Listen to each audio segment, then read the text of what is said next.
नमस्कार, जय हिंद। मैं सभी का बहुत बहुत स्वागत करता हूं ऑल एग्ज़ाम गाइड गुरु के यूट्यूब चैनल पर। दोस्तों, भारत की नदियों से संबंधित ये एमसीक्यू है और ये है पार्ट 1। यदि आपको ये अच्छा लगेगा तो इसका पार्ट 2 भी आपको लाया जाएगा आपका रिस्पॉन्स देखते हुए। एक एक क्वेश्चन देखिएगा, सभी के सभी एग्जाम में आए हुए क्वेश्चन है, बहुत शानदार क्वेश्चन है। चलिए करते हैं वीडियो को स्टार्ट। पहला क्वेश्चन आपका आपकी स्क्रीन पर ये रहा। दो नदियों के बीच उपजाऊ भूमि को क्या कहा जाता है? दो नदियां बह रही हैं, उनके बीच की जो उपजाऊ भूमि है उसको क्या कहेंगे? तो यहाँ पर आपका सही आंसर हो जाएगा दो आप। दो नदियों के बीच की भूमि को दो आप कहते हैं। जल विभाजक क्षेत्र वह होता है, यहाँ पर जल विभाजक क्षेत्र लिखा ना, तो जल विभाजक क्षेत्र वह होता है जो जल के प्रवाह की दिशा को विभाजित करता है। तराई, तराई जो है, तराई क्षेत्र दलदली मैदान है, दलदली मैदान को तराई क्षेत्र कहते हैं। और आपका जल संभर क्या है? तो जल के संरक्षण एवं प्रबंधन की एक विधि है जल संवर। क्लियर हो गया सबको? अगला क्वेश्चन देखिए।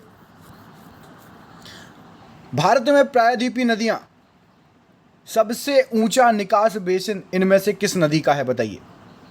प्रायद्वीपीय मतलब साउथ की नदियां, दक्षिण की नदियां। तो यहां पर सही आंसर आपका क्या हो जाएगा? राइट आंसर है आपका ऑप्शन नंबर सी, कृष्णा नदी। कृष्णा नदी जो है, देखिए सह्याद्री, मैंने आपको पिछले वीडियो में बताया था, जिस वीडियो में मैंने पर्वत पठार पढ़ाया था, कि आपका जो पश्चिमी घाट होता है, इस पूरे घाट को सह्याद्री बोलते हैं।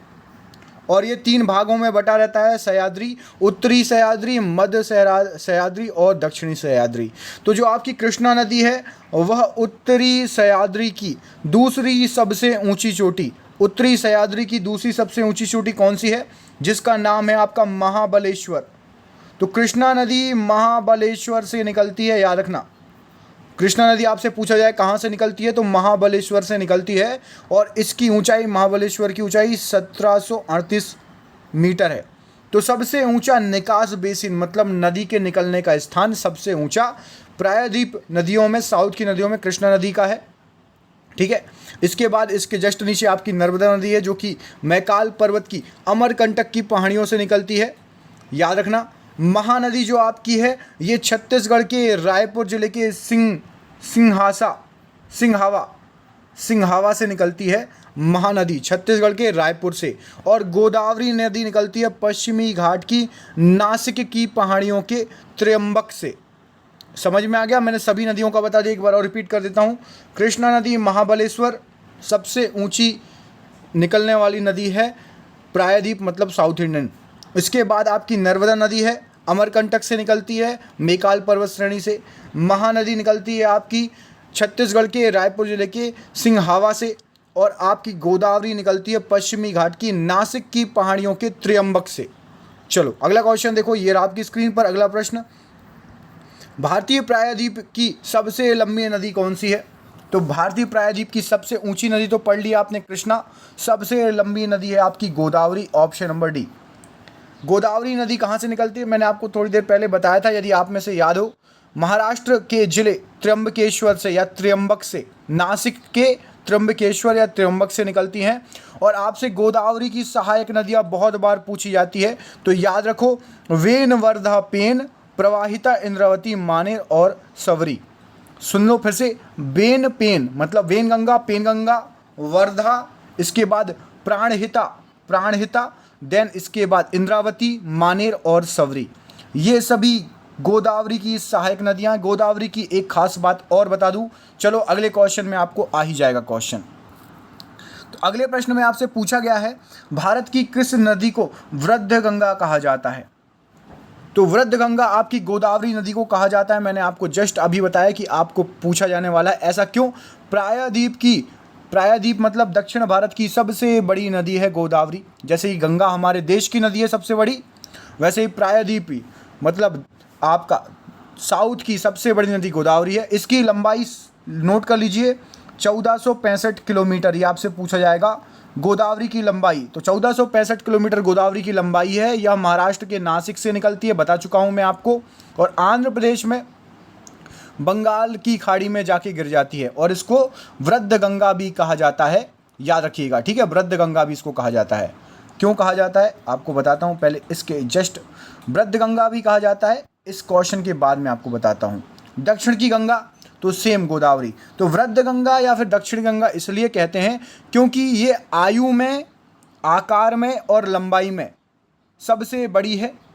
आयु में भी बड़ी है, आकार में भी बड़ी है, तो लंबाई में भी बड़ी है। तो वृद्ध जो अपने घर में बड़े होते हैं वृद्ध बोलते हैं ना, तो वृद्ध गंगा। और दक्षिण की गंगा इसलिए क्योंकि जैसा देश में सबसे बड़ी गंगा नदी है वैसे ही दक्षिण में सबसे बड़ी गोदावरी नदी है। याद हो गया। आपसे अगला क्वेश्चन पूछा गया है, नासिक किस नदी के किनारे है। मोस्ट इंपॉर्टेंट क्वेश्चन है नासिक के बारे में। तो नासिक वही वृद्ध गंगा या बूढ़ी गंगा या फिर आपकी दक्षिण की गंगा गोदावरी नदी के किनारे है। क्वेश्चन एग्जाम में आया हुआ है, याद रखना। नासिक जो है आपका, नासिक, ये नासिक महाराष्ट्र राज्य में है, ठीक है। और भारत के 4 कुंभ मेले लगते हैं, कहाँ कहाँ आपको पता है।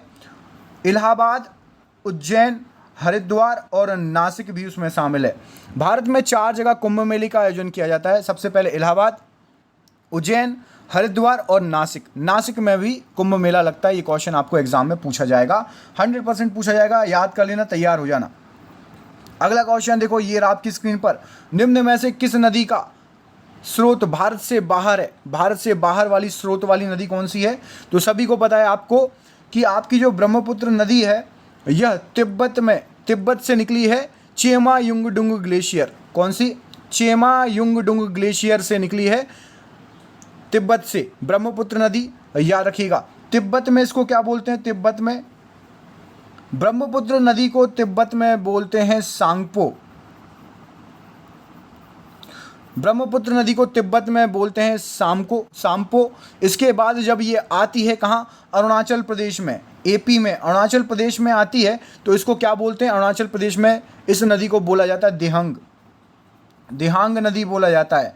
यदि आपको इसका पार्ट 2 भी चाहिए तो पूरा वीडियो देखो, कमेंट में ज़रूर बोलना कि सर पार्ट 2 भी चाहिए। मैं डिटेल में पढ़ा रहा हूँ, बहुत अच्छे से याद हो जाएंगी नदियाँ। और फिर असम से इसको ब्रह्मपुत्र बोला जाता है। जैसे ही असम में प्रवेश करती है, असम से इसको ब्रह्मपुत्र बोला जाता है, ठीक है। ब्रह्मपुत्र नाम असम में पड़ता है।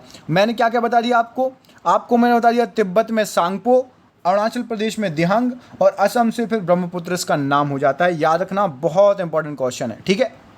बाकी आपकी जो नदियाँ दी हैं बाकी सभी, इन सभी का भारत में उद्गम स्थल है। अगला क्वेश्चन देखो, अगला क्वेश्चन ये रहा आपकी स्क्रीन पर। बहुत शानदार क्वेश्चन ढूंढ के लाए हैं। तिब्बत में सांगपो कहलाने वाली नदी कौन सी है। तो तिब्बत में सांगपो नदी कहलाने वाली कौन सी है। तो अभी मैंने आपको बताया ब्रह्मपुत्र नदी को सांगपो कहते हैं, तिब्बत के चेमा युंगडुंग ग्लेशियर से, चेमा युंगडुंग ग्लेशियर, ठीक है। अगला क्वेश्चन देखो, निम्न में से कौन सी नदी हिमालय के परे की नदी है। हिमालय के परे मतलब हिमालय से बाहर निकलने वाली नदी कौन सी है, बताइए। मैंने आपको ये क्वेश्चन कराया हुआ है एक बार एग्जाम में। तो सही आंसर है आपका यहाँ पर ऑप्शन नंबर सी, सतलज नदी बिल्कुल सही आंसर हो जाएगा। सतलज नदी हिमालय से उद्गमित होने वाली प्रमुख नदियाँ है, जो कि भारत से सिंधु और ब्रह्मपुत्र नदी भी हिमालय के पार क्षेत्र से उद्गम होती हैं, लेकिन ऑप्शन के हिसाब से यहाँ पर सतलज नदी, ठीक है, क्लियर। हिमालय पार से उद्गमित होती हैं सतलज, ब्रह्मपुत्र और सिंधु, तीनों नदियों का नाम याद रखो जो हिमालय के पार से या हमारे देश से नहीं होती हैं। सतलज, ब्रह्मपुत्र और सिंधु नदी तीनों हिमालय के पार भारत के बाहर से उद्गमित होती हैं। मुझे कमेंट करके बताइए यमुना नदी का उद्गम स्थल और जहाँ पर गंगा और यमुना मिलती हैं उस जगह का नाम कमेंट करिए। गंगा और यमुना जहाँ पर मिलती हैं उसका नाम कमेंट करिए और यमुना नदी कहाँ से निकलती है ये बताइए। निम्नलिखित में से कौन सी नदी भारतीय भू क्षेत्र में नहीं है, मतलब भारतीय भू क्षेत्र से नहीं निकलती। तो देखो यहाँ पर क्या आंसर है, यहाँ पर आपका 2 सतलज भी है और ब्रह्मपुत्र भी है, सी और बी दोनों है, सी और बी दोनों है। मैंने अभी आपको बताया सतलज नदी और ब्रह्मपुत्र ये दोनों ही बाहर से निकलती हैं। अगला प्रश्न देख लेते हैं। अगला क्वेश्चन ये रहा आपकी स्क्रीन पर, देखिए। अगले प्रश्न में आपसे क्या पूछा गया है, कौन सी नदी हिमालय के पार से निकलती है। तो अभी मैंने आपको बताया था कौन सी नदी हो जाएगी यहाँ पर सही आंसर, सिंधु नदी। याद रखना सिंधु नदी एक, दूसरी कौन सी है सतलज और तीसरी कौन सी है ब्रह्मपुत्र। तीनों याद रखो, तीनों हमारे देश की महान बड़ी नदियां हैं और ये तीनों हिमालय के पार से निकलती हैं। भारत में कौन सी नदी को खुला नाला कहा जाता है। तो यहाँ पर सही आंसर क्या हो जाएगा, यमुना नदी जो कि अत्यधिक प्रदूषित हो गई थी एक समय, अब तो काफ़ी साफ़ हो गई है, बहुत साफ़ हो गई है। लॉकडाउन से इंडस्ट्रियल कचरा और बाकी सब चीज़ें नहीं आ रही हैं, और बाकी नदियों के लिए नदी बचाओ आंदोलन चालू हुए हैं। तो यमुना नदी को खुला नाला कहा जाता था क्योंकि बहुत ज़्यादा पॉल्यूटेड थी यमुना नदी। ठीक है, याद रखना, ऑप्शन नंबर यमुना सही आंसर हो जाएगा। भारत में कौन सी नदी विभ्रंश घाटी में बहती है? तो यहाँ पर सही आंसर क्या हो जाएगा? तो विभ्रंश घाटी में आपकी देखो यहाँ पर दो ऑप्शन सही हैं। नर्मदा भी विभ्रंश घाटी में बहती है और आपकी ताप्ती भी विभ्रंश घाटी में बहती है। नर्मदा और ताप्ती अरब सागर में गिरती हैं, जबकि दामोदर जो है, दामोदर नदी हुगली नदी में मिल जाती है। ठीक है, 3 नदियां हैं, नर्मदा, ताप्ती और दामोदर, ये तीनों अपभ्रंश घाटी में बहती हैं। ठीक है, क्लियर। चलो अगला क्वेश्चन देखो, भागीरथी और अलकनंदा के संगम पर कौन सा नगर स्थित है? तो भागीरथी और अलकनंदा का जहां पर संगम होता है वहां पर देवप्रयाग स्थित है। ऑप्शन नंबर बी यहां पर सही आंसर हो जाएगा। ठीक है, याद रखना, गंगा नदी के 2 प्रमुख स्रोत में से है ये। इन नदियों का संगम देवप्रयाग कहलाता है, भागीरथी का और अलकनंदा का। ठीक है, ये गंगा नदी के प्रमुख स्रोत हैं। अगला क्वेश्चन देखो, तो भागीरथी और अलकनंदा कहाँ पर आकर मिलती हैं? तो जो शहर उनके किनारे बसा है वही देवप्रयाग में आकर मिलती हैं। ठीक है, याद रखना। अगला क्वेश्चन देखो, भागीरथी और अलकनंदा सेम, देवप्रयाग सही आंसर हो जाएगा। नेक्स्ट क्वेश्चन, निम्नलिखित में से भारत में तलछट को परिवाहित करने वाली प्रमुख नदी कौन सी है? तो भारत में तलछट को परिवाहित करने वाली प्रमुख नदी, यहाँ पर सही आंसर क्या हो जाएगा आपका? Option number 1 Ganga. गंगा नदी है जो अपने साथ अच्छी अच्छी मिट्टी प्रवाहित करके लाती है और आजू बाजू छोड़ देती है। गंगा नदी बिल्कुल सही आंसर हो जाएगा। अगला क्वेश्चन देखो, अगले प्रश्न में पूछा गया आपसे, निम्नलिखित में से कौन सी नदी अपना रास्ता बदलते रहने के लिए प्रसिद्ध है? तो यहाँ पर सही आंसर है कोसी नदी। कोसी नदी अपना रास्ता बदलने के लिए प्रसिद्ध है। ये कहाँ से निकलती है? तो नेपाल के मध्य हिमालय के पार से निकलती है कोसी नदी भी। ठीक है, आपको ये बताना है। अगला क्वेश्चन, बिहार का शोक या बिहार का विषाद, ये आप लोगों ने कहीं ना कहीं क्वेश्चन पढ़ा होगा, इतनी बार आया कि पूछिए मत। कोसी नदी, कमेंट करके बताओ बंगाल का शोक कौन सी नदी है? बंगाल का शोक किस नदी को बोलते हैं? कमेंट करिए सभी, देखते हैं कितने लोगों को पता है, कितने लोग शिद्दत से पूरा वीडियो देख रहे हैं और पढ़ रहे हैं। दोस्तों इसका पार्ट 2 भी है, अच्छे अच्छे क्वेश्चन आएंगे, तो यदि पार्ट 2 चाहिए तो पूरा वीडियो देखो और कमेंट करके बताना। उत्तर पूर्वी भारत में बहने वाली राष्ट्रपारीय नदी कौन सी है बताइए? उत्तर पूर्व में बहने वाली राष्ट्रपारी नदी, सिंपल आपको बताया था, ब्रह्मपुत्र, राष्ट्र के पार, तिब्बत से। निम्नलिखित में से कौन सा राज्य नर्मदा नदी घाटी का हिस्सा नहीं है? तो नर्मदा नदी 3 राज्यों से होकर बहती है। ठीक है, उन तीनों राज्यों का नाम बता देता हूं मैं आपको। मध्य प्रदेश पहला, उसके बाद वो बहती है आपकी गुजरात और महाराष्ट्र। इन 3 राज्यों से होकर बहती है। राजस्थान, नर्मदा नदी राजस्थान से नहीं बहती, बिल्कुल भी याद रखना। ठीक है, मध्य प्रदेश, गुजरात, पहले मध्य प्रदेश से जाती है, उसके बाद थोड़ा सा आ जाता है महाराष्ट्र, उसके बाद गुजरात में। ठीक है, क्लियर। अगला क्वेश्चन देखो, प्रायद्वीपीय भारत की निम्नलिखित में से कौन सी नदी अरब सागर में नहीं मिलती बताइए? अरब सागर में नहीं मिलती प्रायद्वीपीय भारत की कौन सी नदी है?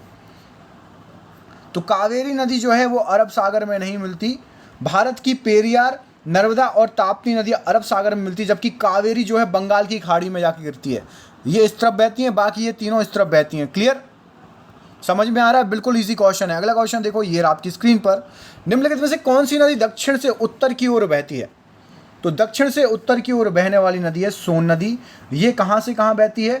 तो ये पटना के निकट गंगा में जाके प्रभाव मिल जाती है और ऊपर की तरफ बहती है, मध्य प्रदेश से होते हुए पटना में जाके बिहार में गंगा नदी में मिल जाती है, याद रखना। ठीक है, अगला क्वेश्चन देख लेते हैं, कौन सी नदी ज्वार नदमुख या एस्चुरी बनाती है इनमें से? तो इनमें से एस्चुरी बनाने वाली नदी है नर्मदा नदी, याद रखना। ठीक है, नर्मदा का उद्गम स्थल मैंने बताया था, मेकाल पर्वत, अमरकंटक की चोटी है ना। अरब सागर में गिरने वाली प्रायद्वीप की पश्चिम ओर बहने वाली सबसे बड़ी नदी है नर्मदा नदी, और यह भ्रंश घाटी से होकर प्रवाहित होती है, और यह नदी अपने मुहाने पर डेल्टा की तरह एस्चुरी बनाती है, याद रखना। ठीक है, डेल्टा की जगह एस्चुरी बनाती है।